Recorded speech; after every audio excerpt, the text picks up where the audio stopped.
प्रिय पाठकों, आप सभी का मेरे इस चैनल में फिर से स्वागत है। आज मैं आप लोगों के समक्ष रामधारी सिंह दिनकर द्वारा रचित कविता रश्मि रथी का तृतीय सर्ग को लेकर प्रस्तुत हुआ हूँ। मैंने आप पाठकों की सुविधा के लिए इस कविता को 4 भागों में विभक्त किया था ताकि आप लोगों को सुविधा हो सके। इससे पहले 3 वीडियो में मैं पहले ही कविता की व्याख्या कर चुका हूँ। आज मैं चौथी और अंतिम भाग को लेकर चर्चा करूँगा। तो आइए पंक्तियों की व्याख्या की ओर बढ़ते हैं। सिर पर कुलीनता का टीका, भीतर जीवन का रस फीका, अपना नाम जो ले सकते, परिचय ना तेज से दे सकते। ऐसे भी कुछ नर होते हैं, कुल को खाते और खोते हैं। विक्रमी पुरुष लेकिन सिर पर चलता ना छत, पुरखों का धर। अपना बल तेज जगाता है, सम्मान जगत से पाता है। शब देख उसे ललचाते हैं, कर विविध यत्न अपनाते हैं। तो चलिए पंक्तियों के प्रसंग की ओर बढ़ते हैं। यहाँ कर्ण श्री कृष्ण से कहते हैं कि मैं आपके प्रस्ताव को स्वीकार नहीं कर सकता। कुछ लोग अपनी कुलीनता का ढिंढोरा पीटकर अपना परिचय देते हैं, लेकिन विक्रमी पुरुष पुरखों के छत्र को सिर पर धारण नहीं करते और अपनी पहचान स्वयं बनाते हैं। तो आइए पंक्तियों की व्याख्या करते हैं।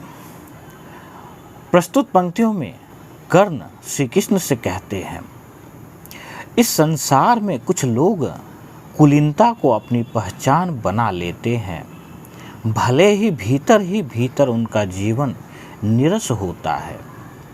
वे वंश परिचय देकर ही अपना परिचय देते हैं, क्योंकि उनका अपना परिचय कुछ होता ही नहीं। वे न तो तेजस्वी होते हैं, न ही शौर्यवान और विक्रमी ही।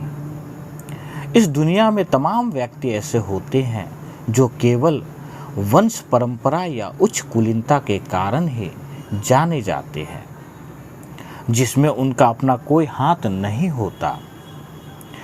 कर्ण श्री कृष्ण से आगे कहते हैं, जो व्यक्ति शौर्यवान, शीलवान, विक्रमी, तेजस्वी होते हैं, वे अपना परिचय देने के लिए पूर्वजों के वंश परिचय अर्थात कुलीनता का छत्र धारण नहीं करते। उनका सिर्फ अपना ही परिचय होता है और उसी के बल पर वे संसार में सम्मान पाते हैं। सब लोग ऐसे शौर्यवान को देखकर उसके जैसा सम्मान पाने के लिए ललचाते रहते हैं और अनेक प्रकार से प्रयास कर उसे अपना लेते हैं। इन पंक्तियों में हम विशेष की बात करें तो यहाँ रूपातिशोक्ति अलंकार के साथ सहज हिंदी का प्रयोग किया गया है। तो आइए अगली पंक्ति की ओर बढ़ते हैं। कुल गोत्र नहीं साधन मेरा, पुरुषार्थ एक बस धन मेरा। कुल ने तो मुझको फेंक दिया, मैंने हिम्मत से काम लिया। अब वंश चकित भरमाया है, खुद मुझे ढूंढने आया है।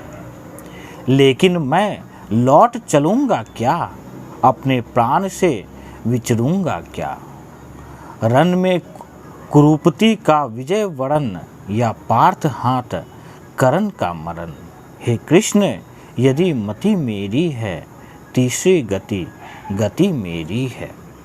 तो आइए पंक्तियों के प्रसंग की ओर बढ़ते हैं। यहाँ कर्ण कृष्ण से कहते हैं कि मैं वंश परंपरा से नहीं, पौरुष से अपनी पहचान बनाना चाहता हूँ। महाभारत के युद्ध में या तो कर्ण दुर्योधन को विजय दिलाएगा अथवा अर्जुन के हाथों मारा जाएगा। इसके अलावा कोई तीसरी गति मेरी नहीं हो सकती। तो आइए पंक्तियों की व्याख्या करते हैं। यहाँ कर्ण कहते हैं, मैं अपना परिचय उच्च कुलीन व्यक्ति के रूप में नहीं चाहता, अर्थात पांडव पक्ष में मिलकर कुलीन तो कहा जाऊंगा, परंतु उसके कारण जो अपयश मुझे मिलेगा वह नहीं लेना चाहता। मैं तो युद्ध में वीरता दिखाकर पौरुष के बल पर अपनी पहचान बनाना चाहता हूँ। पुरुषार्थ ही मेरा एकमात्र धन है। कुलीन माता ने तो लोकलाज के भय से मुझे त्याग दिया और सूतवंश में मेरा पालन पोषण हुआ, परंतु मैंने साहस से काम लिया। अब मेरी वीरता को देखकर मुझे पुनः उसी वंश में शामिल होने के लिए आप भरमा अर्थात कह रहे हैं, परंतु मैं लौटकर पांडवों के पक्ष में नहीं जा सकता। मैंने आजीवन दुर्योधन का साथ निभाने का प्रण लिया है, उससे विचलित नहीं हो सकता। महाभारत के इस आसन्न युद्ध में मैं कुरुपति दुर्योधन का साथ देकर या तो अपने शौर्य से उसे विजयी बनाऊंगा या फिर अर्जुन के हाथों मारा जाऊंगा। यदि दो गतियां मेरी है और इसके अलावा मेरी तीसरी गति नहीं हो सकती। इन पंक्तियों में अगर हम विशेष की बात करें तो यहाँ छेकानुप्रास तथा रूपक अलंकार के साथ सहज हिंदी का प्रयोग हुआ है। तो आइए अगली पंक्ति की ओर बढ़ते हैं। मैत्री की बड़ी सुखद छाया शीतल हो जाती है काया, धिक्कार योग्य होगा वह नर जो पाकर भी ऐसा तरुवर, हो अलग खरा खटवाता है खुद आप नहीं कट जाता है। जिस नर की बात गही मैंने, जिस तरु का छा गही मैंने, उस पर ना वार चलने दूंगा, कैसे कुठार चलने दूंगा। जीते जी उसे बचाऊंगा या आप स्वयं कट जाऊंगा। तो आइए पंक्तियों के प्रसंग की ओर बढ़ते हैं। इन पंक्तियों में कर्ण का कथन श्री कृष्ण के प्रति है कि जिस दुर्योधन ने बुरे समय में मुझे अपना मित्र बनाया, मुझे अंग देश का राजा बनाया, उसका साथ मैं किसी भी स्थिति में नहीं छोड़ सकता। मैं अपने प्राण दे दूंगा पर दुर्योधन पर कोई आँच न आने दूंगा। तो आइए पंक्तियों की व्याख्या करते हैं। यहाँ कर्ण कहने लगे, हे कृष्ण, दुर्योधन ने मुझे अपनी मित्रता की सुगध छाया प्रदान की, जिसे मेरे शरीर को शांति एवं शीतलता प्राप्त हुई है। वह व्यक्ति वास्तव में धिक्कारने योग्य होगा जिसने ऐसे दुर्योधन जैसे मित्र रूपी वृक्ष का छाया पाकर उससे तब दूर हो जाए जब कोई उस वृक्ष को काटने के लिए उसके पास आता है। मैं ऐसा कृतज्ञ नहीं हूँ जो दुर्योधन रूपी उस वृक्ष को विपत्ति आने पर अकेला छोड़ दूँ। मैं अलग रहकर उसे कटवाने से पहले स्वयं कट जाना पसंद करूँगा। जिस दुर्योधन की बाह को मैंने पकड़ा है, अर्थात जिसका अवलंबन ग्रहण किया है, जिस दुर्योधन रूपी छायादार वृक्ष की शीतल छाया को मैंने ग्रहण किया है, उस पर किसी को प्रहार नहीं करने दूंगा। कोई कुल्हाड़ी लेकर उस वृक्ष को काटना चाहे तो मैं उसे ऐसा न करने दूंगा। जब तक मेरे शरीर में जान है तब तक मैं उसकी रक्षा करूंगा और उसकी जगह स्वयं कट जाना पसंद करूंगा। हे श्री कृष्ण, अब आप ही बताइए, मैं भला दुर्योधन को छोड़कर पांडव पक्ष में कैसे और क्यों मिल जाऊं। इस पंक्तियों में अगर हम विशेष की बात करें तो यहाँ रूपातिशोक्ति अलंकार के साथ साथ सहज हिंदी का प्रयोग किया गया है। तो आइए अगली पंक्ति की ओर बढ़ते हैं। मित्रता बड़ा अनमोल रतन, कब उसे तोल सकता है धन। धरती की तो है क्या विसात, आ जाए अगर वैकुंठ हाथ, उसको भी न्योछावर कर दूं, कुरुपति के चरणों में धर दूं। शीर किए स्कंध पर चलता हूँ, उस दिन के लिए मचलता हूँ। यदि चले वज्र दुर्योधन पर, ले लूं बढ़कर अपने ऊपर। कटवा दूं उसके लिए गला, चाहिए मुझे क्या और भला। तो चलिए पंक्तियों के प्रसंग की ओर बढ़ते हैं। इन पंक्तियों में कर्ण कृष्ण से कहता है कि वह साम्राज्य का लोभी नहीं है, किंतु स्वयं को दुर्योधन के प्रति कृतज्ञ मानता है। दुर्योधन के मित्रता के लिए वह कृतज्ञ है और उसके लिए अपनी जान भी दे सकता है। कोई भी प्रलोभन उसे दुर्योधन से अलग नहीं कर सकता। तो चलिए पंक्तियों की व्याख्या करते हैं। यहाँ कर्ण श्री कृष्ण से कहने लगे, हे कृष्ण, दुर्योधन की मित्रता मेरे लिए अनमोल रत्न की तरह है, जिसे धन से नहीं तोला जा सकता। पृथ्वी के राज्य भला किस गिनती में है, उसके लिए तो मैं स्वर्ग का राज्य भी त्याग सकता हूँ। मैं वैकुंठ को भी दुर्योधन पर न्योछावर करने के लिए तैयार हूँ। मैं अपने कंधे पर जो सिर लिए फिरता हूँ, वह दुर्योधन की खातिर ही है। मेरा यह सौभाग्य होगा कि यदि कोई दुर्योधन पर वज्र प्रहार भी करे तो मैं उसे अपने ऊपर ले लूं। उसकी रक्षा के लिए मुझे अपना सिर भी कटवाना पड़े तो मैं सहर्ष इसके लिए प्रस्तुत हूँ। यह मेरा भाग्य होगा अगर मैं दुर्योधन के लिए अपनी जान दे सकूं। इन पंक्तियों में अगर हम विशेष की बात करें तो यहाँ वक्रोक्ति तथा उत्प्रेक्षा अलंकार के साथ सहज हिंदी का प्रयोग हुआ है। तो आइए अगली पंक्ति की ओर बढ़ते हैं। सम्राट बनेंगे धर्मराज, या पाएगा कुरुरज ताज। लड़ना भर मेरा कम रहा, दुर्योधन का संग्राम रहा। मुझको न कहीं कुछ पाना है, केवल ऋण मात्र चुकाना है। कुरुराज कह चाहता मैं कब हूँ, साम्राज्य चाहता मैं कब हूँ। क्या नहीं आपने भी जाना, मुझको न जान आज तक पहचाना। जीवन का मूल्य समझाता हूँ, धन को मैं भूल समझता हूँ। तो आइए पंक्तियों के प्रसंग की ओर बढ़ते हैं। यहाँ कर्ण कहने लगे कि या तो युधिष्ठिर राजा बनेंगे या दुर्योधन। मुझे राज्य से कोई लेना देना नहीं है, धन को मैं मिट्टी समझता हूँ।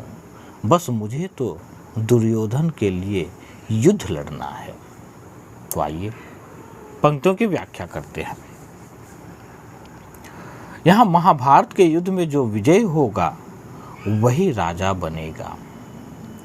या तो धर्मराज युधिष्ठिर सम्राट बनेंगे या फिर दुर्योधन के सिर पर ताज रखा जाएगा। मेरा काम तो केवल दुर्योधन के लिए युद्ध लड़ना है। मुझे साम्राज्य से कोई लेना देना नहीं, बस दुर्योधन के पक्ष में रहकर मुझे उसका वह कर्ज चुकाना है जो उसने मुझे मान सम्मान देकर और अपना मित्र बनाकर मेरे ऊपर चढ़ा दिया है। मुझे कुरुराज से कोई लेना देना नहीं है। मैं कभी नहीं चाहता कि पांडव पक्ष में मिल जाऊं और कुरु वंश का राजा बनूं। जो लालच आप मुझे दे रहे हैं वह मेरे लिए व्यर्थ है। मुझे साम्राज्य की आकांक्षा नहीं है, परंतु आप मुझे पांडव पक्ष में मिलाकर साम्राज्य का जो लालच दे रहे हैं, उससे मुझे प्रतीत होता है कि आपने भी मेरी प्रवृत्ति को नहीं समझ पाया। मैं जीवन का मूल्य समझता हूँ और धन को उसके आगे तुच्छ मानता हूँ। इन पंक्तियों में अगर हम विशेष की बात करें तो यहाँ अतिशोक्ति अलंकार का प्रयोग हुआ है। तो चलिए अगली पंक्ति की ओर बढ़ते हैं। धनराशि जोगना लक्ष्य नहीं, साम्राज्य भोगना लक्ष्य नहीं। भुज बल से कर संसार विजय, अगणित समृद्धियों का संचय। दे दिया मित्र दुर्योधन को, तृष्णा छू भी ना सकी मन को। वैभव विलास की चाह नहीं, अपनी कोई परवाह नहीं। बस यही चाहता हूँ केवल, दान की देव सरिता निर्मल। करतल से झड़ती रहे सदा, निर्धन को बढ़ती रहे सदा। तो आइए इन पंक्तियों के प्रसंग की ओर बढ़ते हैं। इन पंक्तियों में कर्ण श्री कृष्ण से कहते हैं कि मुझे धन संचय या राज भोगने की तनिक भी इच्छा नहीं है, बस केवल दान की निर्मल गंगा मेरे हाथों से बहती रहे, यही आकांक्षा है। गरीब मेरे द्वार से खाली हाथ ना लौटे। तो आइए पंक्तियों की व्याख्या करते हैं।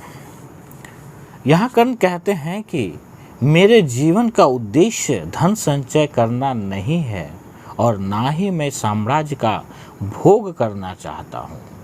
मैं अपने शौर्य से सारे संसार को जीतकर अगणित समृद्धि संचित कर सकता हूँ, पर वह मेरे जीवन का लक्ष्य नहीं है। मैंने अपना जीवन अपने मित्र दुर्योधन को समर्पित कर दिया है। इसके अतिरिक्त कोई तृष्णा मेरे मन का स्पर्श तक नहीं कर सकती। ना तो मुझे वैभवशाली बनने या भोग विलास करने की इच्छा है और न अपने भविष्य की रंग मात्र परवाह करता हूँ। बस केवल एक ही आकांक्षा है कि मेरे हाथों से दान रूपी गंगा निरंतर बहती रहे और निर्धनों को तृप्त करती रहे। इन पंक्तियों में हम विशेष की बात करें तो यहाँ रूपक अलंकार का प्रयोग हुआ है। तो आइए अगली पंक्ति की ओर बढ़ते हैं। तुच्छ है राज क्या है केशव, पाता क्या नर कर प्राप्त विभव। चिंता प्रभूत अत्यल्प हास, कुछ चाकचिक्य कुछ पल विलास। पर वह भी यही गंवाना है, कुछ साथ नहीं ले जाना है। मुझसे मनुष्य हो जो होते हैं, कंचन का भार न ढोते हैं। पाते हैं धन बिखराने को, लाते हैं रत्न लुटाने को। जग से न कभी कुछ लेते हैं, दान हृदय का देते हैं। तो आइए पंक्तियों की व्याख्या करते हैं, प्रसंग की ओर बढ़ते हैं। इन पंक्तियों में कर्ण श्री कृष्ण से कहते हैं कि मनुष्य राज्य और वैभव पाकर क्या करता है। कुछ चकाचौंध भोग विलास और बहुत सारी चिंताएं उसे मिलती है, जो सब यहीं रह जाती है। मेरे जैसे मनुष्य धन का भार नहीं ढोते, वे दान के लिए धन देते हैं तथा संसार से कभी कुछ न लेकर उसे हृदय का दान देते हैं। तो आइए पंक्तियों की व्याख्या करते हैं। इन पंक्तियों में कर्ण कहने लगे, हे केशव, राज प्राप्ति मेरे लिए तुच्छ है। मनुष्य वैभव प्राप्त कर क्या पाता है, बस बहुत सारी चिंताएं, थोड़ी सी हंसी, कुछ चकाचौंध और विलास के कुछ क्षण। परंतु ये सब चीज़ें भी यहीं छूट जाती है। मरने के दौरान कुछ भी मनुष्य के साथ नहीं जाता। मेरे जैसे मनुष्य कंचन रूपी स्पर्श को मटर स्वरूप समझकर उस भार को ढोने का काम नहीं करते। वे प्राप्त धन का संसार में दान करते हैं और स्वयं जो पाते हैं उस रत्न को यहीं लुटा देते हैं। संसार से वह कुछ भी नहीं लेते अपितु अपने हृदय का दान ही देते हैं। इन पंक्तियों में हम विशेष की बात करें तो यहाँ वक्रोक्ति अलंकार का प्रयोग हुआ है। तो आइए अगली पंक्ति की ओर बढ़ते हैं। प्रसादों के कनकाभ शिखर होते कबूतरों के ही घर, महलों में गरुड़ ना होता है, कंचन पर कभी न सोता है। रहता वह कहीं पहाड़ों में, सैलों की फटी दरारों में, होकर सुख समृद्धि के अधीन, मानव होता निज तप छीन। सत्ता किरीट मणिमय आसन, करते मनुष्य का तेज हरण। नर विभव हेतु लाल चाहता है, पर वही मनुष्य को खाता है। तो आइए पंक्तियों के प्रसंग की ओर बढ़ते हैं। यह कर्ण कहते हैं कि मनुष्य धन के लिए लालायित रहते हैं, पर वह धन किसी के साथ नहीं जाता। चमकते हुए स्वर्ण महल कबूतरों के घर बन जाते हैं। सत्ता मुकुट और धन मानव के तेज का हरण कर लेते हैं, इसीलिए मुझे यह सब नहीं चाहिए। तो आइए पंक्तियों की व्याख्या करते हैं। यहाँ कर्ण श्री कृष्ण से कहते हैं कि आज जो महल स्वर्णिम आभा वाले शिखरों से सुशोभित हो रहे हैं, कल वे ही खंडहर होकर कबूतरों के निवास बनेंगे। गरुड़ अर्थात तेजस्वी पुरुष महलों में नहीं होता, अर्थात सोने से बनी सेज पर नहीं सोता, अपितु वह पर्वतों में या यूँ कहें कि पर्वत की दरारों में रहता है तथा गुफाओं में निवास करता है। कर्ण आगे कहते हैं कि समृद्धि सुख से व्याकुल होकर मनुष्य नित्य अपनी तपस्या का हरण करता है। मुकुट और मणि जटित सिंहासन मनुष्य का तेज नष्ट करते हुए उसके मानवीय गुणों का ह्रास कर देते हैं। मनुष्य वैभव पाने के लिए ललचाता अवश्य है, पर वह यह नहीं जानता कि यह वैभव ही मनुष्य को और उसकी मानवता को नष्ट कर देता है। यहाँ हम अगर विशेष की बात करें तो यहाँ उपमा अलंकार के साथ सहज प्रवाहपूर्ण हिंदी का प्रयोग हुआ है। तो चलिए अगली पंक्ति की ओर बढ़ते हैं। चांदनी पुष्प छाया में पल, नर भले बने सुमधुर कोमल, पर अमृत क्लेश का पिए बिना, आताप अंधर में जिए बिना। वह पुरुष नहीं कहला सकता, विघ्नों को नहीं हिला सकता। उड़ते जो झंझावतों में, पीते सो वारी पपातों में। सारा आकाश अयन जिनका, विषधर भुजंग भोजन दिन का। वे ही फानी बंध छुड़ाते हैं, धरती का हृदय जुराते हैं। तो आइए पंक्तियों के प्रसंग की ओर बढ़ते हैं। यह कर्ण श्री कृष्ण से कहते हैं कि सुख भोगने वाला व्यक्ति सुकुमार भले हो जाए, परंतु सुखों कठिनाइयों कष्टों को झेले बिना वह पुरुष नहीं कहला सकता। जो कष्टों कठिनाइयों को झेलते हुए जीते हैं, ऐसे पुरुष गरुड़ के समान सारे आकाश को अपना घर बना लेते हैं। वे विषधर को अपना भोजन बनाते हैं और वे ही दूसरों को नागपाश से मुक्त कर पृथ्वी को शीतल कर देते हैं। तो आइए पंक्तियों की व्याख्या करते हैं। चांदनी और फूलों की छाया में पलकर मनुष्य सुकुमार कोमल और मधुर तो हो जाता है, परंतु कष्ट और कठिनाइयों का अमृत पिए बिना, धूप और आंधियाँ अर्थात परेशानियाँ सहन किए बिना व्यक्ति पौरुषवान नहीं कहला सकता।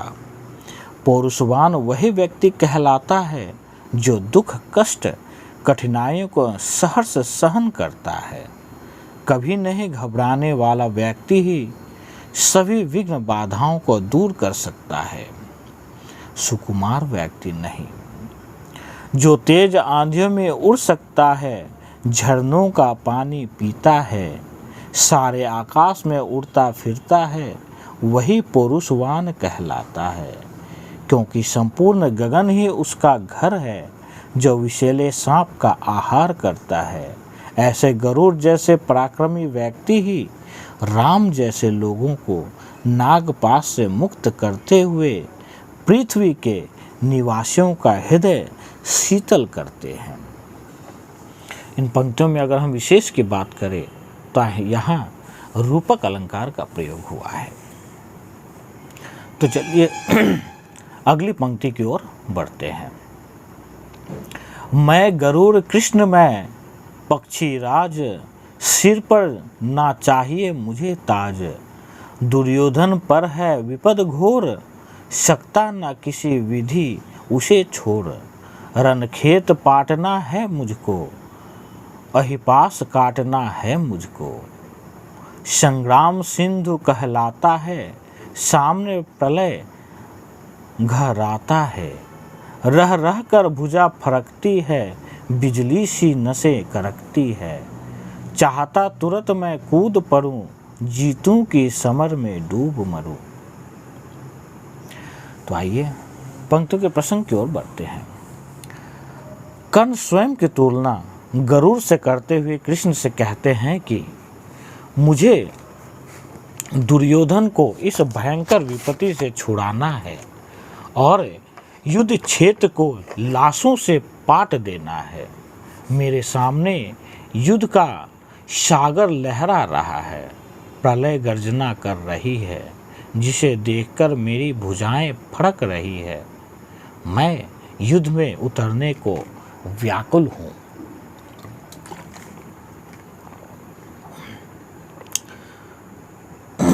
तो आइए पंक्तियों की व्याख्या करते हैं।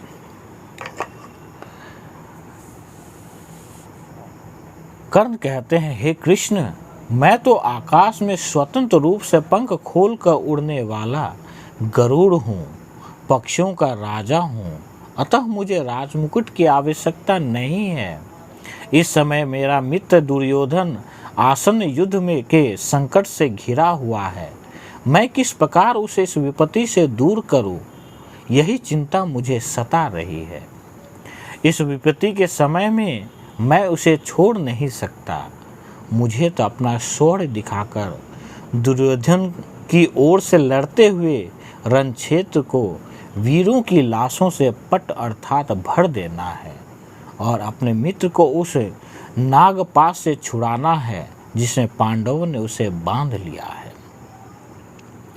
मेरे सामने युद्ध का सागर लहरा रहा है, प्रलय के बादल गर्जना कर रहे हैं, जिसे सुनकर मेरी भुजाएं युद्ध के लिए मचल रही हैं और उनमें रक्त प्रवाह बिजली की तेजी से हो रहा है। मन में यह इच्छा उत्पन्न होती है कि तुरंत ही इस युद्ध में कूद पड़ूं, या तो इस युद्ध में जीत हासिल करूं या फिर संग्राम रूपी सागर में डूबकर मर जाऊं। इस प्रकार इन पंक्तियों में हम विशेष की बात करें तो यहाँ रूपक तथा रूपातिशोक्ति अलंकार का प्रयोग हुआ है। तो आइए अगली पंक्ति की ओर बढ़ते हैं। अब देर नहीं कीजिए केशव, अवसेर नहीं कीजिए केशव।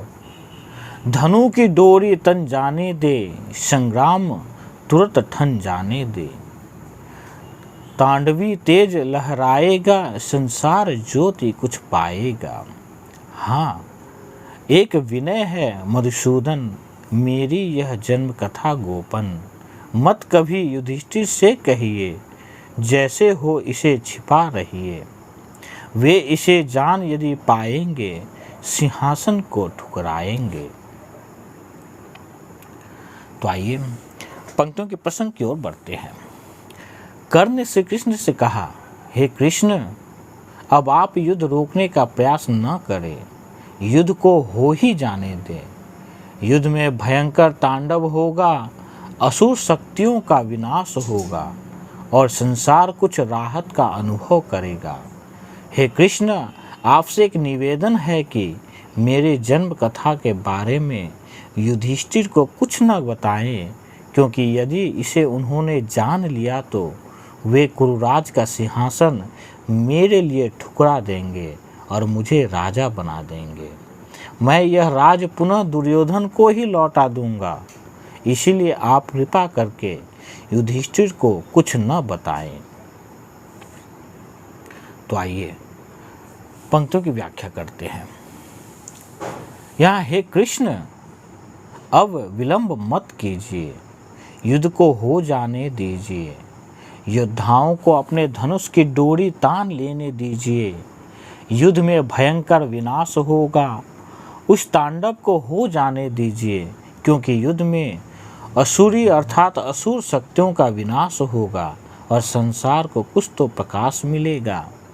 हे कृष्ण, परंतु मेरी आपसे एक विनय अर्थात निवेदन है कि आप मेरी जन्म कथा का पता युधिष्ठिर को न लगने दें, क्योंकि जैसे ही संभव हो इस बात को आप गुप्त ही रखिए, क्योंकि यदि धर्मराज युधिष्ठिर को यह पता चला कि मैं ज्येष्ठ पांडव हूँ, कुंती पुत्र हूँ, तो वे युद्ध में जीत प्राप्त करने पर भी कुरुराज का सिंहासन ठुकरा देंगे और मुझे राजा बना देंगे। मैं उस राज्य को अपने पास नहीं रखूँगा, अपितु दुर्योधन को ही लौटा दूंगा। तो फिर सारे किए करारे पर पानी फिर जाएगा, महाभारत बेकार सिद्ध होगा। इन पंक्तियों में अगर हम विशेष की बात करें तो यहाँ अनुप्रास अलंकार का प्रयोग हुआ है। तो आइए अगली पंक्ति की ओर बढ़ते हैं। साम्राज्य न कभी स्वयं लेंगे, सारी संपत्ति मुझे देंगे। मैं भी न उसे रख पाऊंगा, दुर्योधन को दे जाऊंगा। पांडव वंचित रह जाएंगे, दुख से न छुट वे पाएंगे। अच्छा अब चला प्रणाम आर्य, हो सिद्ध समर के शीघ्र कार्य। रण में ही अब दर्शन होंगे, शार से चरण स्पर्शन होंगे। जय हो दिनेश नभ में विहरे, भूतल में दिव्य प्रकाश भरे। रथ से रधे उतार आया, हरि के मन में विस्मय छाया। बोले कि वीर शतबार धन्य, तुझसा ना मित्र कोई अनन्य। तू कुरुपति का ही नहीं प्राण, नरता का है भूषण महान। तो आइए इन पंक्तियों के प्रसंग की ओर बढ़ते हैं। यहाँ कर्ण ने श्री कृष्ण से निवेदन किया कि वे उसकी जन्म कथा का पता युधिष्ठिर को न चलने दे, क्योंकि तब युधिष्ठिर जीत जाने पर भी कुरुराज का सिंहासन स्वीकार न कर कर्ण को ही राजा बना देंगे। मुझे साम्राज्य का लोभ नहीं, अतः मैं वह सिंहासन अपने मित्र दुर्योधन को दे दूंगा। इससे पांडव वंचित ही रहेंगे और उनके दुखों का अंत कभी ना होगा। इतना कहकर वत्स उतर जाते हैं, जिसे कृष्ण उसकी प्रशंसा करने लगते हैं। तो आइए पंक्तियों की व्याख्या करते हैं। इन पंक्तियों में कर्ण श्री कृष्ण से कहने लगे, यदि मेरी जन्म कथा युधिष्ठिर को पता चल गई तो युद्ध जीत जाने पर भी वे कुरुराज का सिंहासन स्वयं स्वीकार न करके मुझे अपना बड़ा भाई जानकर राज मुझे सौंप देंगे और मैं मित्र दुर्योधन को कृतज्ञतावश वह राज लौटा दूंगा। इस प्रकार पांडव वंचित के वंचित ही रह जाएंगे और युद्ध जीतने के बाद भी उनके दुखों का समापन नहीं होगा। इसीलिए हे कृष्ण, आप युधिष्ठिर को कृपा करके यह पता न चलने दें कि मैं कुंती का ज्येष्ठ पुत्र हूँ। इस प्रकार कर्ण आगे कहते हैं कि अब मैं चलता हूँ, आपको प्रणाम निवेदित करता हूँ। अब तो युद्ध में ही आपके दर्शन होंगे। यहाँ मैं अपने वाहन से आपके चरण स्पर्श करूँगा। कर्ण फिर आगे कहते हैं, आपकी जय हो। आकाश में सूर्य इस प्रकार विहार करते रहे और पृथ्वी को दिव्य प्रकाश प्रदान करते रहे। इतना कहकर राधा माँ का पुत्र कर्ण श्री कृष्ण के रथ से उतर आया। उसके बातें सुनकर कृष्ण का मन विस्मय से भर गया। वे बार बार उसे साधुवाद देते हुए कहने लगे, हे कर्ण, तेरे जैसा मित्र पाकर निश्चय ही दुर्योधन धन्य हो गया है। तेरी जैसी अनन्य मित्रता कोई नहीं निभा सकता। तू केवल दुर्योधन का ही प्राण अर्थात प्रिय नहीं है, अपितु सारी मनुष्य जाति का भूषण है। मैं अर्थात कृष्ण तुझे बार बार साधुवाद देता हूँ। इस प्रकार इन पंक्तियों में हम विशेष की बात करें तो यहाँ अनुप्रास अलंकार का प्रयोग हुआ है। तो इस प्रकार अंततः मैं यही कहूँगा कि प्रस्तुत पंक्तियों की व्याख्या आप लोगों के लिए सारगर्भित साबित हो। आज के लिए इतना ही। धन्यवाद।